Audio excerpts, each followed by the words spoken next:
¿Qué tal, amigas, amigos? Hoy vamos a hablar de el primer mártir que tuvo la iglesia y se trata de San Esteban. Aquí en la iglesia festeja el día 26 de diciembre, es decir, al día siguiente de la Navidad. Pero para entender su historia nos vamos a fundamentar en la fuente, es decir, en los textos de la Biblia que nos hablan de su martirio. Estos textos están en el libro de los Hechos de los Apóstoles.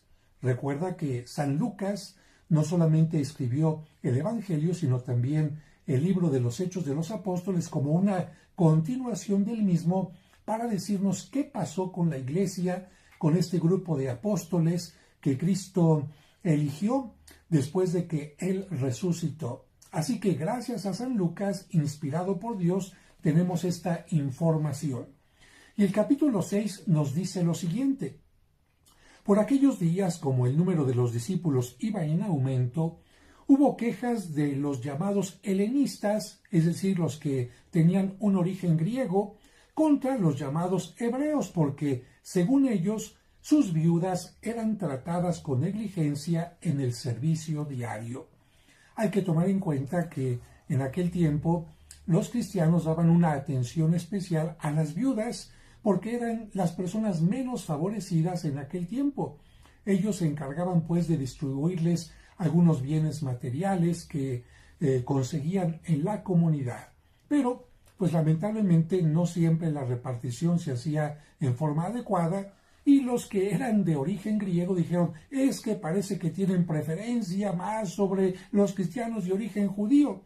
Bueno, ¿qué continúa diciendo el texto?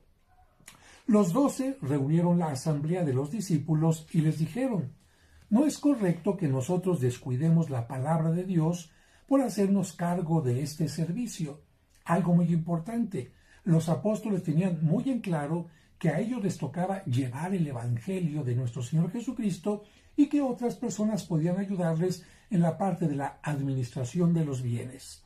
Continúa de esta manera el texto. Por lo tanto, hermanos, elijan entre ustedes a 7 hombres de buena fama, llenos del espíritu y de sabiduría. Les confiaremos esta tarea mientras que nosotros nos dedicaremos de lleno a la oración y al ministerio de la palabra.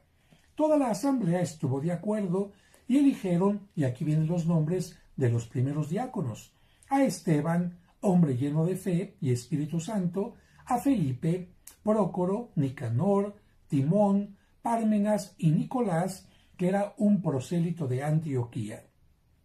Los presentaron a los apóstoles, quienes se pusieron en oración y les impusieron las manos. Algo muy interesante porque ya desde aquellos tiempos imponer las manos sobre la cabeza, particularmente de la persona, era una forma de transmitirles un poder y de esta manera les transmitieron el Espíritu Santo que ellos habían recibido.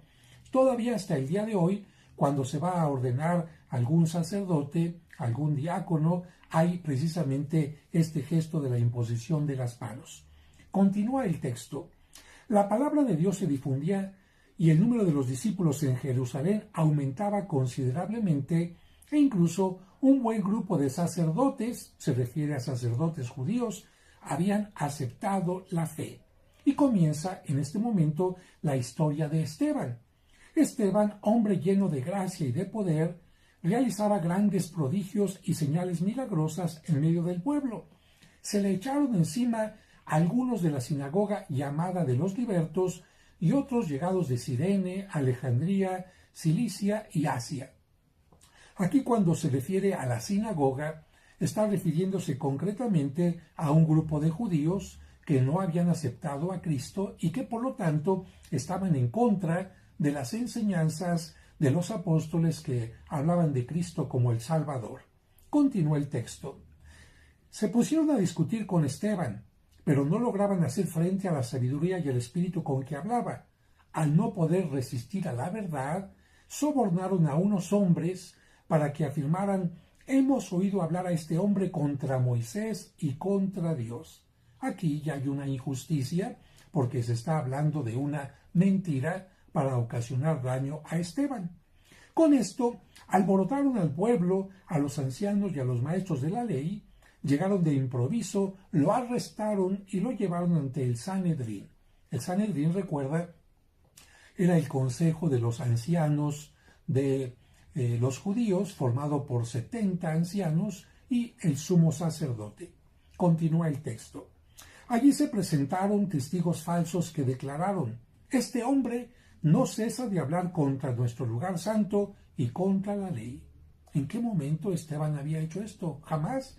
Esteban respetaba la ley de los judíos, el lugar de los judíos, porque precisamente entendía que este era el pueblo por el que Dios había enviado al Mesías. Continúa el texto. Le hemos oído decir que Jesús el Nazareno destruirá este lugar santo y cambiará las costumbres que nos dejó Moisés. Otra mentira, otra mentira. En ese momento, todos los que estaban sentados en el Sanedrín fijaron los ojos en Esteban y su rostro les pareció como el de un ángel. Entonces, el sumo sacerdote le preguntó: ¿es verdad lo que dicen? Esteban respondió: hermanos y padres, escúchenme. El Dios glorioso se apareció a nuestro padre Abraham mientras estaba en Mesopotamia, antes de que fuera a vivir a Harán, y le dijo: deja tu país y tu parentela y vete al país que te indicaré. Entonces abandonó el país de los caldeos y se estableció en Harán. A partir de este versículo, estamos hablando del capítulo 7, a partir de este versículo, Esteban inicia una historia, vamos a llamar así, del pueblo de Israel, el pueblo que Dios eligió desde Abraham, y habla de cómo Dios a este pueblo lo fue acompañando, ayudando, para que precisamente de ese pueblo viniera el Mesías. De tal manera que lo que Esteban quiere decirles es que el Mesías, Jesucristo, ha sido preparado desde el tiempo de Abraham y que por lo tanto se le tiene que reconocer como el Mesías. No es que Esteban simplemente diga: lo sigo porque sí, lo sigo porque es un capricho. Continúa la historia del pueblo de Israel que Esteban menciona en este texto. Después de la muerte de su padre, se refiere a Abraham, Dios hizo que se trasladara a este país en que ustedes habitan ahora y no le dio en él propiedad alguna, ni siquiera un pedacito de tierra donde poner el pie, sino que le prometió darle el país en posesión a él y a su descendencia después de él. Se lo dijo a pesar de que no tenía hijos. Dios le habló así: tus descendientes vivirán en tierra extranjera y serán esclavizados y maltratados durante 400 años, pero yo pediré cuentas a la nación a la que sirvan como esclavos. Por supuesto, aquí se refiere a Egipto. Continúa la narración. Después saldrán y me darán culto en este lugar. Luego hizo con él el pacto de la circuncisión, y así, al nacer su hijo Isaac, Abraham lo circuncidó al 8º día. Lo mismo hizo Isaac con Jacob y Jacob con los 12 patriarcas. Recuerdas que Abraham tuvo como hijo a Isaac e Isaac a Jacob. Los patriarcas se pusieron celosos de José. Los 12 hermanos eran hijos de Jacob y 11 se pusieron celosos de José. Continúa el texto: hasta que lo vendieron y fue llevado a Egipto, pero Dios estaba con él y lo libró de todas sus tribulaciones, le concedió sabiduría y lo hizo grato a los ojos de Faraón, rey de Egipto, que lo nombró gobernador de Egipto y toda su casa. Sobrevino hambre por toda la tierra de Egipto y de Canaán, y la miseria fue tan enorme que nuestros padres no encontraban qué comer. Al enterarse Jacob de que había trigo en Egipto, mandó allí a nuestros padres una primera vez. Se refiere a los hijos de Jacob. La segunda vez José se dio a conocer a sus hermanos, y así Faraón conoció a la raza de José. Luego José mandó buscar a su padre Jacob con toda su familia, que se componía de 75 personas. Jacob entonces bajó a Egipto, donde murió él y más tarde también nuestros padres. Nos está refiriendo Esteban toda esta historia que encontramos en el libro del Génesis, y continúa su narración. Sus cuerpos fueron llevados a Siquem y descansan en la tumba que Abraham había comprado en Siquem a los hijos de Hamor por cierta suma de plata. Ya se iba acercando el tiempo de la promesa que Dios había hecho a Abraham. El pueblo creció y se multiplicó en Egipto hasta que llegó otro rey a Egipto que no había conocido a José. Este rey, recuerda que en Egipto a los reyes se les llamaba Faraón, este rey, actuando con astucia contra nuestra raza, obligó a nuestros padres a que abandonaran a sus hijos recién nacidos para que la raza no sobreviviera. Fue en ese tiempo cuando nació Moisés, que era precioso para Dios. Durante 3 meses fue criado en la casa de su padre, y cuando tuvieron que abandonarlo, la hija de Faraón lo recogió y lo crió como hijo suyo. Así Moisés fue educado en toda la sabiduría de los egipcios y llegó a ser poderoso en sus palabras y en sus obras. Qué interesante que en este libro de los Hechos de los Apóstoles estamos viendo una recapitulación de toda la historia que encontramos en el Antiguo Testamento. Continuamos hablando de Moisés de acuerdo a lo que Esteban les predica a los del Sanedrín. Tenía 40 años cumplidos cuando sintió deseos de visitar a sus hermanos los israelitas. Al ver cómo uno de ellos era maltratado, salió en defensa del oprimido y mató al egipcio. ¿Comprenderían sus hermanos que Dios lo enviaba a ellos como un libertador? Moisés lo creía, pero ellos no lo entendieron. Al día siguiente vio a 2 israelitas que se estaban peleando y trató de pacificarlos diciéndoles: «Ustedes son hermanos, ¿por qué se hacen daño el uno al otro?». Pero el que maltrataba a su compañero lo rechazó diciendo: «¿Quién te ha nombrado jefe y juez sobre nosotros? ¿Quieres matarme a mí como hiciste ayer con el egipcio?». Al oír esto Moisés huyó y fue a vivir en la tierra de Madián, donde tuvo 2 hijos. Continúa la narración. Pasados 40 años, se le apareció un ángel en el desierto del monte Sinaí en la llama de una zarza que ardía. Moisés quedó perplejo ante esta visión y al acercarse para mirar oyó la voz del Señor: «Yo soy el Dios de tus padres, el Dios de Abraham, de Isaac y de Jacob». Moisés sintió tanto miedo que no se atrevía ni a mirar, pero el Señor le dijo: «Quítate las sandalias, porque el lugar que estás pisando es tierra santa». De esto que escuchamos aquí viene la costumbre para los musulmanes de quitarse los zapatos cuando van a entrar a una mezquita. Continúa el texto. «He visto cómo maltratan a mi pueblo en Egipto. He oído su llanto y he bajado para liberarlos, y ahora ven que te voy a enviar a Egipto». Y continuó hablando Esteban.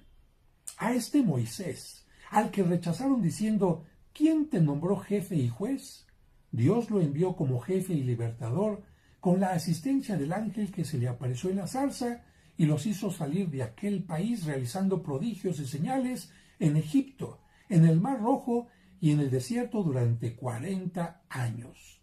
Este Moisés es el que dijo a los israelitas: «Dios les dará un profeta como yo de entre sus hermanos». Este es el que en la asamblea del desierto estuvo con el ángel que le habló en el monte Sinaí y recibió las palabras de vida para comunicárselas a ustedes. Nuestros padres, continúa Esteban, no quisieron obedecerle, lo rechazaron y desearon volverse a Egipto. Incluso dijeron a Aarón: «Danos dioses que vayan delante de nosotros, porque no sabemos qué ha sido de este Moisés que nos sacó de Egipto». Esto lo dijeron cuando Moisés subió al monte y estuvo ahí 40 días y 40 noches mientras Dios le estaba dando los mandamientos. Ellos se desesperaron y le pidieron a Aarón que les hiciera algunos dioses. Continúa el texto. «Y fabricaron en aquellos días un becerro, ofrecieron sacrificios al ídolo y festejaron la obra de sus manos. Entonces Dios se apartó de ellos y dejó que adoraran a los astros del cielo, como está escrito en el libro de los profetas. ¿Acaso me ofrecieron ustedes víctimas y sacrificios durante 40 años en el desierto? Más bien llevaban con ustedes la tienda de Moloc y la estrella del dios Refán, imágenes que ustedes mismos se fabricaron para adorarlas. Por eso yo los desterraré más allá de Babilonia». Continúa Esteban. Nuestros padres tenían en el desierto la tienda del testimonio, en el que hablaba a Moisés. Le había ordenado que la fabricara según el modelo que había visto. Después de recibirla, nuestros padres la introdujeron al mando de Josué en la tierra conquistada a los paganos, a quienes Dios expulsó delante de ellos. Interesante. 40 años por el desierto, nos habla el libro del Éxodo, pero esto termina cuando Josué entra a la tierra prometida, y de esto nos está hablando precisamente Esteban. Esto duró hasta los días de David. Se salta Esteban todo el tiempo de los jueces y va hasta la época del rey David. David agradó a Dios y quiso darle una morada entre los hijos de Jacob. De hecho, fue Salomón quien le edificó un templo. ¿Recuerdas que David cometió un pecado y Dios no permitió que él le construyera el templo, y fue su hijo Salomón el que se lo construyó? Continúa el texto. En realidad, el Altísimo no vive en casas fabricadas por manos de hombres, como dice el profeta. El cielo es mi trono y la tierra el apoyo de mis pies. ¿Qué casa me podrían edificar?, dice el Señor. ¿Cuál sería el lugar de mi descanso? ¿No fui yo quien hizo todas estas cosas? Ustedes son un pueblo de cabeza dura, y la circuncisión no les abrió el corazón ni los oídos. Ustedes siempre resisten al Espíritu Santo, al igual que sus padres. ¿Hubo algún profeta que sus padres no hayan perseguido? Ellos mataron a los que anunciaban la venida del justo, y ustedes ahora lo han entregado y asesinado. Ustedes que recibieron la ley por medio de ángeles, pero que no la han cumplido. Bueno, aquí la cosa ya se pone delicada, porque Esteban les ha recordado lo que ha pasado con el pueblo, cómo el pueblo fue elegido, pero cómo en tiempo de Moisés había gente que estaba en contra de la palabra de Dios y fueron rebeldes y crearon ídolos. También nos dice a nosotros que lamentablemente este pueblo, en el caso de el tiempo de Esteban, no ha querido escuchar a Dios, y así como mataron a muchos profetas, han matado a Jesucristo. Y claro, ¿cuál es la reacción del Sanedrín? Aquí lo dice en la continuación. Al oír este reproche se enfurecieron y rechinaban los dientes de rabia contra Esteban.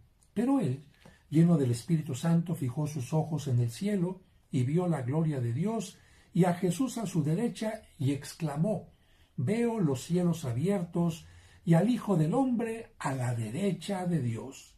Entonces empezaron a gritar, se taparon los oídos y todos a una se lanzaron contra él, lo empujaron fuera de la ciudad y empezaron a tirarle piedras. Los testigos habían dejado sus ropas a los pies de un joven llamado Saulo. Mientras era apedreado, Esteban oraba así: Señor Jesús, recibe mi espíritu. Después se arrodilló y dijo con fuerte voz: Señor, no les tomes en cuenta este pecado. Y dicho esto, se durmió en el Señor. Hasta aquí el capítulo 7, y el 8 solamente menciona el principio. Saulo estaba ahí y aprobaba el asesinato. Este fue el comienzo de una gran persecución contra la iglesia de Jerusalén. Todos, excepto los apóstoles, se dispersaron por las regiones de Judea y Samaria. Y bueno, nos dice la Sagrada Escritura que sepultaron unos hombres piadosos a Esteban. Bien, entonces nos queda muy claro que Esteban no fue apóstol, que Esteban no fue sacerdote, presbítero, sino que fue un diácono, y que los diáconos estaban encargados de repartir los bienes, la ayuda especialmente a las viudas. La iglesia se fue desarrollando poco a poco, y los apóstoles, donde iban llegando, iban nombrando a un encargado en cada comunidad, al que le dieron el nombre en griego episcopo, de donde se deriva la palabra obispo, para que estuviera al frente de la comunidad. Ese obispo iba a tener sacerdotes como los que tú conoces ahora, bajo su mando, para que él como pastor se encargara de toda una comunidad, de una jurisdicción. Y a esos sacerdotes se les imponía las manos también, se les llamó presbíteros. quienes celebraban los sacramentos. A diferencia del obispo, todos los sacramentos menos la confirmación y la ordenación sacerdotal. Y el tercer grupo de sacerdotes, dentro de este grupo sacerdotal, estaban los diáconos, porque también habían recibido el Espíritu Santo por la imposición de manos, pero ellos se encargaban únicamente de distribuir los dones, los bienes y en algunas ocasiones de bautizar y también de estar presentes en los matrimonios para bendecirlos. Hasta el día de hoy existen todavía diáconos, muchos de ellos no tienen por qué no casarse, son diáconos casados y solamente pueden, en cuanto a los sacramentos, administrar el bautismo y estar presentes y bendecir los matrimonios. La persecución que inició contra los cristianos fue de parte de los judíos, pero después se haría una persecución más grande de parte del Imperio Romano, una persecución que duraría mucho tiempo y de la cual vamos a platicar en otro momento. La Iglesia nos dice que de la sangre de los mártires surgen nuevos cristianos y el texto, fíjate bien, ¿quién estaba al frente o quién estaba deteniendo las vestimentas de Esteban cuando lo estaban lapidando? Saulo. Estaba muy contento Saulo porque él perseguía a los cristianos también. Pero ¿qué pasó después con Saulo? El Señor lo convirtió al cristianismo y se convirtió en uno de los apóstoles más importantes. La sangre de Esteban, la oración de San Esteban, fue capaz de lograr esta conversión de Saulo, a quien nosotros conocemos como San Pablo. Y otra cosa muy interesante es la siguiente. Esteban es un nombre de origen griego, significa victorioso.